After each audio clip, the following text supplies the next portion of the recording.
Your passion is for you and your purpose is for others. When you use your passion in the service of others, it becomes a purpose. Entertainment has the power to change our vocabulary. Entertainment has the power to change how we feel about something, how we talk about something, how we look about something, whether it's our beliefs about gender or LGBTQ, or whether it's our beliefs about diversity and representation, whatever it is, like any major topic in the world, our views are primarily based on it, based on what we see in media. That's completely what transforms our lives. And so I thought to myself, why not try and share these messages on media? Because they seem to be the most powerful places where people find messages about themselves, where people find insight about themselves. And this is why I think genuinely, and every time I speak to any of you, I'm like, you're in exactly the right place, because you're getting this incredible opportunity to change the lives of so many millions of people across the world.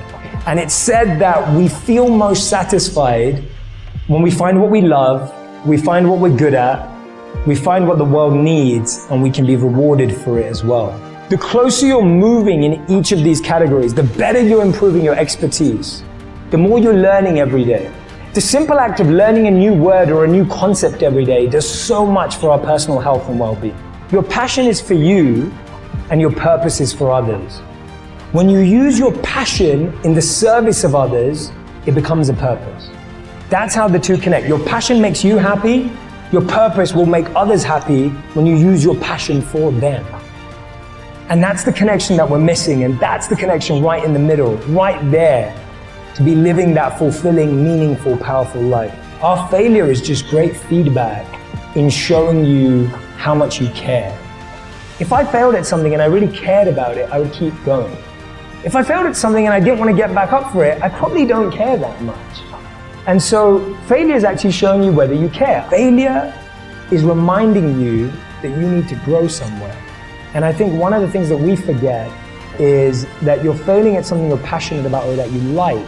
But I always question whether our expertise is right. You either feel boredom or frustration. So you feel boredom when your skills are higher than your challenge. How many of you have ever experienced that? Where your skills are really high and then your challenge is really easy and you're like, I'm bored, this is too easy.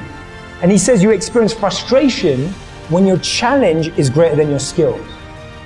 And so a lot of us settle that. We graduate from college, maybe we go on a few training days, and then you never learn anything new ever again. When actually, our challenge is always growing as our career grows and our personal life grows, but our expertise stays pretty much the same. And so that effort to go to the next level, failure is a reminder that you want to invest in your expertise, not just your passion, because you want it to be a skill. So I would say whenever you feel frustrated by failure, it's a good sign that you can actually go deeper on your expertise and level of work. And actually failure and reacting to failure in that way is going to boost your self-esteem and confidence more than anything. So actually sometimes failure is just going to open doors that you never imagined. We trying to balance our life based on how much time we spend with someone as opposed to how much energy we give it. And I'll explain what I mean. If you said to your boyfriend, girlfriend, partner, whoever's in your life, your friends, and you said, I really want to spend time with you. And then you spent the next 2 hours watching a show on Netflix, but you were both on your phones and you didn't talk. Did you like that? Is that what you wanted? No, you wanted an exchange of energy. You didn't want an exchange of time. So when it comes to balancing your day, ask yourself, where's my energy at? What energy do I need? And what energy do I want to give? Not have I perfectly managed my time. Balance is not equally dividing yourself. It's directing yourself back to where you want to be. If you really care, you will use all your weekends and all your evenings to build this next step. And if you're willing to sacrifice that for 2 years, it could change your life. And that's all I've done. I've literally I've given this everything I have for the last 4 years. And it's just been amazing. And that's my advice, that use every evening, use every weekend, cut out your social life and see whether it's real. And if you go into it accelerated, it could scale quicker, rather than I think some people do it, I'll do it once a month and we'll see how it goes. And then you're just waiting for 10 years. So when I was a monk, we focused a lot on the mind. And I genuinely believe that the way we talk to ourselves, the thoughts we allow to enter our mind, and how we clean and heal our mind affects our mental health.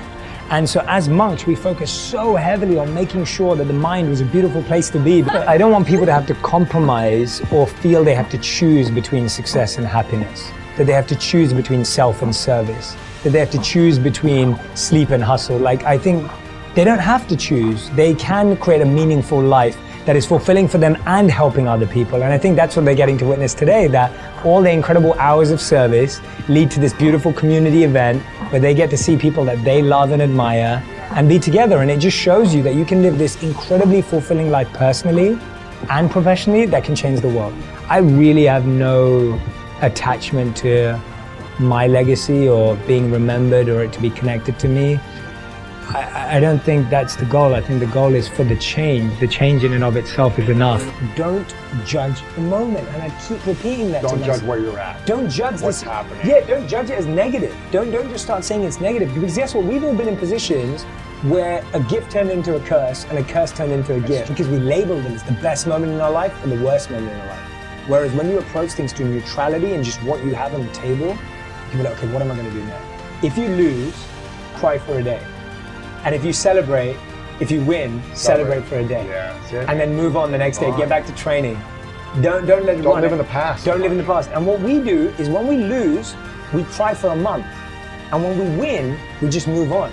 Which means that our negative experiences hold us back and weigh us down more than our positive experiences. So we're actually allowing, because we don't immerse ourselves in winning and growth, we only submerge ourselves in negative experiences. I love the word. Look at the wording. Protect your purpose. You have to protect it. So what happens is your success grows, you get more opportunities, more ideas, more things coming your way. Temptations. But they can all take you away from your purpose. Distractions. And I'm so grateful that I get to do it. I'm so happy I get to do it. And I want to keep protecting it. I don't want to get lost in the waves. You know, you don't want to just get chucked in the waves of the ocean and just get lost and just not know where you're going. So for me, when you protect your purpose protects you. So if you want to start seeing things positively, start by asking yourself these 3 questions. Number 1, what positive can I take from this situation? What opportunity can I find? The second one, what can I learn from this situation? How can I actually grow from it and actually evolve from it? Finally, the third question, what can I do daily that will help me nurture a positive practice? Is it meditation? Is it a gratitude journal? Is it speaking with a particular friend? Remember, when you change the way you look at things, the things you look at change.